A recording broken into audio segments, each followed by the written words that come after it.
Explore করে ঘুরে বেড়াবো, হব হেলদি থাকবো ফিট, আমরা হেলদি আমরা ফিট, হব হেলদি থাকবো ফিট, আমরা হেলদি আমরা ফিট।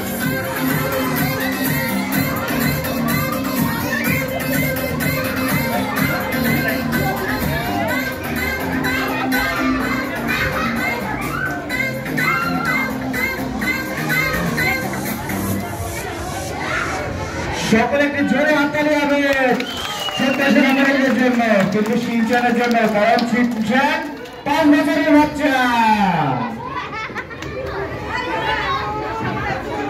এখন আমরা